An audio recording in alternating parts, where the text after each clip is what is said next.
तर आता आपण 25 गुंठे जागेमध्ये 1000 पक्षी पाळलेले आहे. तर ज्यांना कुणाला कमीत कमी पक्ष्यांपासून सुरुवात करायची असेल, जसं की 100, 200, 300, तर ते 1 ते 2 गुंठे जागेमध्ये होऊन जातं. कारण एका पक्षाला जे रात्रीचे निवाऱ्यासाठी जागा असते ती 1 स्क्वेअर फूट लागते आणि बाहेर फिरण्यासाठी 3 ते 4 स्क्वेअर फूटची जागा एका पक्षाला लागत असते. तर नमस्कार मित्रांनो, मी आशिष मांडवकर पुन्हा एकदा स्वागत करतो गोष्ट व्यवसायाची या आपल्या मराठमोळा युट्यूब चॅनलमध्ये. तर मित्रांनो, आज आपण पुणे जिल्ह्यातील मुळशी तालुक्यातील गोठवडे गावात सार्थक सरांच्या पोल्ट्री फार्मला भेट देण्यासाठी आलो आहोत. तर सार्थक सर हे प्युअर गावठी कुक्कुटपालन करतात. तर याच्या अगोदर पण आपण त्यांचा एक व्हिडिओ घेतला होता, तर तो नॉर्मली बनवला होता. तर या व्हिडिओमध्ये आपण संपूर्ण माहिती जाणून घेणार आहोत. तर सार्थक सर, याच्यामध्ये आपण काय काय कव्हर करणार आहोत आता? आता याच्यामध्ये आपण सर्वात प्रथम तर आता काय झालेलं आहे, गावरान कुक्कुटपालन हा व्यवसाय महाराष्ट्रात प्रचंड याने वाढत आहे. तर बरेचशा शेतकऱ्यांचं काय होतं की पक्षी घेतात, पण त्याचं संगोपन त्यांना योग्य पद्धतीने जमत नाही, त्याचं नियोजन जमत नाही. तर ते आपण या व्हिडिओत सांगणार आहे. तर पक्ष्यांचं किती पक्ष्यांपासून सुरुवात केली पाहिजे व फार्म कसा चालू केला पाहिजे, कमीत कमी खर्चात कसा फार्म करता आला पाहिजे आपल्याला. तर जे आपलं पक्ष्यांना आपण शेड तयार करतो, ते शेड कमीत कमी खर्चात कसं तयार केलं पाहिजे, त्याचसोबत जे कंपाऊंड असतं ते कंपाऊंड कमीत कमी खर्चात कसं तयार केलं पाहिजे हे आपण या व्हिडिओत दाखवणार आहे. तर हा व्हिडिओ खूप इम्पॉर्टंट होणार आहे. म्हणजे ज्या शेतकऱ्यांना शेतीला पूरक म्हणून किंवा जे गावरान कुक्कुटपालन व्यवसाय सुरू करायचा आहे, तर त्या शेतकऱ्यांसाठी हा नक्कीच हेल्पफुल व्हिडिओ होणार आहे. तर व्हिडिओ शेवटपर्यंत नक्की बघा. व्हिडिओ आवडला तर लाईक करा आणि तुमच्या ज्या काही प्रतिक्रिया असतील त्या कमेंटद्वारे नक्की कळवा. आणि जर तुम्ही अजूनही गोष्ट व्यवसायाची या आपल्या मराठमोळ्या युट्यूब चॅनलला सबस्क्राईब केलं नसेल तर सबस्क्राईब नक्की करा. तर चला मग व्हिडिओला सुरुवात करूया. तर आता आपण 25 गुंठे जागेमध्ये 1000 पक्षी पाळलेले आहे. तर ज्यांना कुणाला कमीत कमी पक्ष्यांपासून सुरुवात करायची असेल, जसं की 100, 200, 300, तर ते 1 ते 2 गुंठे जागेमध्ये होऊन जातं. कारण एका पक्षाला जे रात्रीचे निवाऱ्यासाठी जागा असते ती 1 स्क्वेअर फूट लागते आणि बाहेर फिरण्यासाठी 3 ते 4 स्क्वेअर फूटची जागा एका पक्षाला लागत असते. तर अशा पद्धतीचं नियोजन करून पक्ष्यांचं संगोपन करायचं. जे आता कमी खर्चात जे शेड तयार करायचं असतं, तर ते कशा पद्धतीचं केलं पाहिजे हे मी तुम्हाला दाखवतो. इथं तुम्ही बघू शकता, आपण खाली सिमेंटचा कोबा केलेला आहे, त्याच्यावरती पत्रा लावलाय आणि ह्या पत्र्याच्या वरती प्लॅस्टिकची जाळी, मुरगा जाळी म्हणतात, आणि ह्या जाळीतनं हवा आतमध्ये जाऊ नये ह्याच्यासाठी आपण ताडपत्री लावलेली आहे. तर हे झालं आपलं कमी खर्चातलं शेड. आणि त्याचबरोबर जे आपले पक्षी असतात त्या पक्ष्यांना बाहेर सोडण्यासाठी कंपाऊंडची गरज असते, कारण आपले जे पक्षी आहे ते कुठं बाहेर जाऊ नये आणि बाहेरचे जे प्राणी आहे, मुंगूस, बोका, कुत्रे, ते आत येऊ नये ह्याच्यासाठी आपण कंपाऊंडचं नियोजन केलेलं आहे. हे नायलॉनचं कंपाऊंड आहे, नायलॉनची जाळी आहे. हे कमी खर्चात आपण कंपाऊंड केलेलं आहे आणि ती जाळी उभी करण्यासाठी आपण बांबूंचा वापर केलेला आहे. म्हणजे इथं जो आपला कंपाऊंडचा खर्च आहे हा कमी झालेला आहे. आणि त्याचबरोबर जे आपण नवीन फार्म चालू करणारे शेतकरी आहे, तर नवीन फार्म चालू करताना आपण पिल्लांचं पिल्ल घेतो आणि ती पिल्ल घेतल्याच्या नंतर आपल्याला 6 ते 7 महिने काही इन्कम नसतो. तर आपण सुरुवातीला जास्त खर्च करत बसायचं नाही. अशा पद्धतीचं कमी खर्चात शेडचं स्ट्रक्चर उभं करायचं आणि ज्यावेळेस आपल्याला त्या व्यवसायात इन्कम चांगला भेटन त्यावेळेस आपण खर्च करू शकतो. तर आता आपण आपलं जे मेन शेड आहे मोठ्या कोंबड्यांचं ते दाखवणार आहे. आमचा गायांचा गोठा होता, त्या गायांच्या गोठ्यात आपण फार्म चालू केलेला आहे. तर आता इथं आपण पक्ष्यांना अंडी घालण्यासाठी तेलाचे डबे लावलेले आहे आणि रात्रीच्या वेळेस पक्ष्यांना वरती बसण्यासाठी बांबूची माचोळी तयार केलेली आहे. गावरान पक्ष्यांची खासियत असते ते पक्षी खाली बसत नाही, त्यांना बसण्यासाठी अशी उंच जागा लागते. त्याच्यावरती आपण बांबू बांधून पूर्ण तयार केलेलं आहे स्ट्रक्चर. जे आपलं शेड आहे त्या शेडला आपण सिमेंटचा पत्रा वापरलेला आहे, कारण जो आपला पत्र्याचा पत्रा असतो तो उन्हाळ्याच्या दिवसात जास्त गरम होतो आणि जे आपल्या शेडचं आतमधलं वातावरण आहे ते जास्त गरम होतं, त्यामुळे कोंबड्यांना प्रॉब्लेम येतो. तर त्यासाठी सिमेंटचा पत्रा वापरायचा, हा आपल्याला कमी खर्चात भेटतो आणि त्याचबरोबर कोंबड्यांना याचा फायदा सुद्धा होतो. आता हे आपल्या गावरान कोंबड्या आहे, ह्यांना अंडी देण्यासाठी सुरक्षित जागा पाहिजे असते, त्यासाठी आपण तेलाचे डबे लावलेले आहे. आता या कोंबड्या अंडी देण्यासाठी बसलेल्या आहे आणि काही कोंबड्या खुडूक बसलेल्या आहे. गावरान कोंबडीची खासियत म्हणजे ती खुडूक बसती. तर अशा पद्धतीने आपण अंडी एकत्र करतो आणि सर्व एकत्र झालेली अंडी आपण उबवण्यासाठी मशीन मध्ये ठेवतो. तर आता तुम्ही बघू शकता प्युअर गावरान अंडी आहे. तर सर, या इन्क्युबेटरचा वापर तुम्ही कशासाठी करता? ह्याचा वापर आपण पिल्ल तयार करण्यासाठी करतो. जी कोंबडी ऊब देते ती ऊब या इन्क्युबेटर मशीन मध्ये सेट केलेली असते. त्यातनं पिल्ल तयार होतात. आता समजा आपल्याला 500 पिल्ल तयार करायचं, तर 500 पिल्ल तयार करण्यासाठी 50 कोंबड्या बसवाव्या लागतील.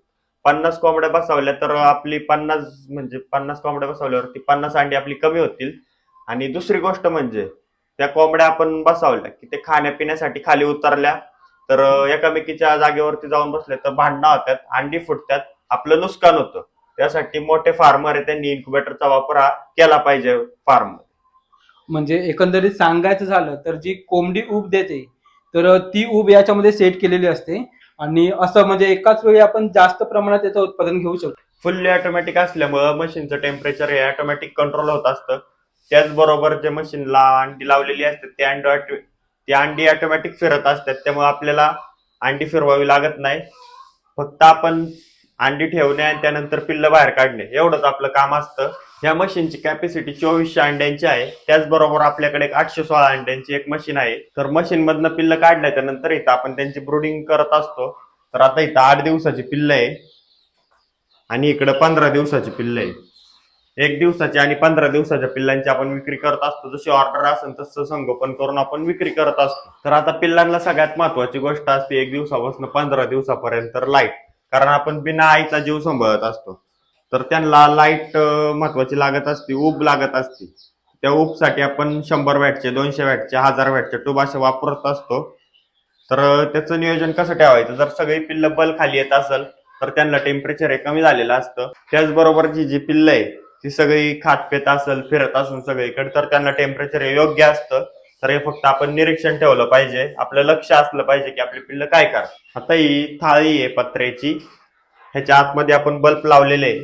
ही कशासाठी अशी वापरायची, कारण हे जे बल्बची जी उष्णता आहे ती वरती जावं नाही ती खाली जावं ह्याच्यासाठी ह्या थाळीचा वापर करायचा. तर आता आपण आपल्या शेडमध्ये सगळ्या प्रकारची झाडं लावलेली आहे. झाडांचा भरपूर सारा फायदा होतो मुक्त संचारमध्ये कुक्कुटपालन करत असताना. तर आता काय होतं, ज्यावेळेस उन्हाच्या टायमिंगला गार कावळा फिरतो त्यावेळेस पक्ष्यांना लपण्यासाठी जागा होती. आणि दुसरी गोष्ट म्हणजे ज्यावेळेस ऊन जास्त होतं त्यावेळेस पक्षी तिथं सावलीला सुद्धा येऊन बसतात. आणि त्याचबरोबर आपण शेती केलेली आहे, आपली शेती आहे, त्यामुळे आपण त्याच्यात पालक, मेथी, कोथिंबीर, फ्लॉवर, टोमॅटो हा भाजीपाला लावलेला आहे. हा आपण दुपारच्या पुढे पक्ष्यांना खायला देतो. आणि जर कोणाला तिथं शेती करणं पॉसिबल नसेल तर हॉटेल वेस्ट, भाजीपाला वेस्ट हे वापरून पक्ष्यांचं खाद्य खर्च हा कमी करू शकतो. आता आपण आपल्या पक्ष्यांना खाण्यासाठी खरबूज आणलेलं आहे.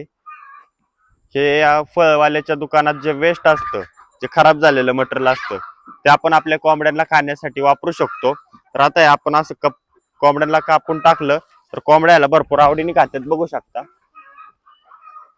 लगेच आल्या सगळ्या कोंबडे खातात. आणि उन्हाळ्याच्या दिवसात ह्याचा फायदा होतो कारण हे पाणीदार फळ आहे.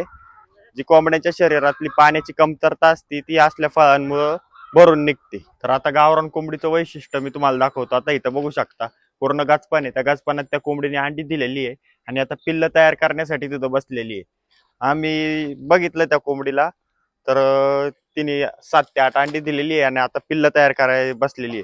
जी आपली गावरान कोंबडी असती तिला सुरक्षित जागा पाहिजे असते, ती सुरक्षित जागा बघती आणि तिथं जाऊन अंडी देते आणि त्यानंतर मग पिल्ल तयार करण्यासाठी बसते. तर आता मी ती कोंबडी उचलून दाखवतो तिने कशा पद्धतीने अंडी दिलेली आहे आणि कशा पद्धतीची जागा केलेली आहे. बघू शकता तिने जागा केलेली आहे आणि तिथं अंडी दिलेली आहे. 8 अंडी आहे. आता ती पिल्ल तयार करणार तिथं बसून. आता इथं आपला फार्म आहे, फार्मच्या शेजारचं जे आपलं वावर आहे त्यात आपण टोमॅटो, फ्लॉवर, पालक, कोथिंबीर असं लावलेलं आहे. आता हे जे टोमॅटो आहे, फ्लॉवर आहे, पालक आहे, हे आपण कोंबड्यांना दुपारच्या वेळेस खाण्यासाठी टाकतो. आता पालकचं वैशिष्ट्य म्हणजे आपण पुढं पुढं पालक कापत गेलो ना मागणं परत फुटत जाते. ह्याच्यामुळं काय फायदा होतो की जे आपल्या कोंबड्या आहे त्यांना खाणं हे कंटिन्यू चालू असतं. एकदा कापलं खत टाकलं की परत पालक येत असते. तर आता या वावरात आपण मेथी घास लावलेला आहे. हा मेथी घास आपण कापून कोंबड्यांना टाकतो खाण्यासाठी. तर एकदा कापल्या की परत फुटत असतो. आता तुम्ही इथं बघू शकता तिकडं कापत कापत गेलेलं आहे, माग परत फुटलेला आहे. म्हणजे परत त्याला मेथी घास येतो आणि आपण परत कोंबड्यांना खाण्यासाठी वापरू शकतो. हा जो भाजीपाला आहे त्याचा फायदा कोंबड्यांना कॅल्शियम, प्रोटीन वाढतं कोंबड्यांच्या शरीरातलं. आणि याचा फायदा अंड्यासाठी जास्त होतो. अंड्याची जी साईज असते ती चांगली भेटते, अंड्याचा रेशो वाढतो. पालकमध्ये भरपूर सारा कॅल्शियम असतं, त्याच्यामुळं अंड्याचं सुद्धा उत्पादन वाढत असतं. तर असं जे खाद्य आहे हे वापरलं पाहिजे कोंबड्यांना. तर ज्या नवीन शेतकरी किंवा ज्यांना हा व्यवसाय सुरू करायचा आहे, तर त्यांना जर ट्रेनिंग हवी असेल तर ते तुमच्याशी कशी संपर्क करू शकतात? आता महिन्यातनं एक दिवस आपल्या फार्मवरती ट्रेनिंग असतं. आपण हे जे खाली नंबर दिलेले आहे ह्याच्यावरती आम्हाला डायरेक्ट कॉन्टॅक्ट करू शकता. त्याचबरोबर आपलं इंस्टाग्राम, युट्यूबला पेज आहे, तर त्याच्यावरती आपण व्हिडिओ टाकत असतो. ते व्हिडिओ बघून सुद्धा तुम्ही ट्रेनिंगला येऊ शकता. महिन्यातनं एक दिवस ट्रेनिंग असतं आपल्या फार्मवरती. त्या ट्रेनिंगमध्ये आपण संपूर्ण सांगत असतो. एक दिवसाच्या पिल्लापासनं मोठी कोंबडी असतोपर्यंत त्याचं संगोपन कसं करायचं, नियोजन कसं ठेवायचं, त्याचबरोबर त्याची मार्केटिंग कशी केली पाहिजे. त्याच्यानंतर जर कुणाला 1 दिवसाची, 5-7 दिवसाची किंवा 15 दिवसाची जर पिल्ले हवी असतील, तर ती तुमच्याकडे उपलब्ध होतील का? आपल्याकडं पिल्लांचं उपलब्ध होऊ शकतात. आणि जे पिल्ल आहे आपण 1 दिवसाचं पिल्लू देतो, 8 दिवसाचं पिल्लू 1 लसीकरण करून देतो आणि 15 दिवसाच्या पिल्लाला 2 लसीकरण करून देत असतो. आणि त्याचबरोबर एक पिल्ल नेली की त्या पिल्लांचं संपूर्ण गायडन्स सुद्धा करत असतो. तर ज्यांना कुणाला पिल्ल बुकिंग करायची असेल 1 ते 1.5 महिना अगोदर पिल्लांची ऑर्डर द्यावी लागते, कारण आपल्याकडे बुकिंग असल्यामुळं अगोदर ऑर्डर द्यावी लागते. आपण फक्त आपल्याच फार्मवरची अंडी तयार करून त्याची पिल्ल तयार करतो. ओके. आणि जर काही शेतकरी जर तुमच्याकडून पिल्ले घेऊन गेले, तर त्यांना जर बाहेर विक्री न करता ते तुम्हाला द्यायचं असतील, तर तसं पण काही करू शकतात का, म्हणजे मोठी करून? आता आपल्याकडून जर पक्षी घेऊन गेले असेल तर त्यांनी अंडी दिली तर आपण अंडी घेतो, किंवा पिल्ल तयार करून दिली तर पिल्ल घेतो. नाहीतर मग डायरेक्ट मोठे पक्षी दिले तर ते पण आपण घेऊ शकतो. ओके. तर आपलं लोकेशन आहे पुणे जिल्ह्यातील मुळशी तालुक्यातील घोटवडे गाव. ज्यांना कुणाला ट्रेनिंगसाठी व फार्म बघण्यासाठी यायचं असेल तर गुगल मॅपला सार्थक ॲग्रो फार्म जरी टाकलं तरी आपल्या फार्मवरचं लोकेशन येतं. त्याचबरोबर जे हे कॉन्टॅक्ट नंबर आहे ह्याच्यावरती कॉन्टॅक्ट सुद्धा करू शकता. तर आजचा व्हिडिओ तुम्हाला कसा वाटला ते नक्की सांगा. व्हिडिओला लाईक करा. तुमच्या ज्या काही प्रतिक्रिया असतील त्या कमेंटद्वारे नक्की कळवा. आणि जर तुम्ही अजून एक गोष्ट व्यवसायाची जे आपल्या मराठी युट्यूब चॅनलला सबस्क्राईब केलं नसेल तर सबस्क्राईब नक्की करा, कारण तुमचा एक सबस्क्राईब मला नवीन व्हिडिओ बनवण्यास प्रेरणादायी ठरतो. धन्यवाद. चला मग लवकरच भेटू एका अशाच एका नवीन व्हिडिओमध्ये.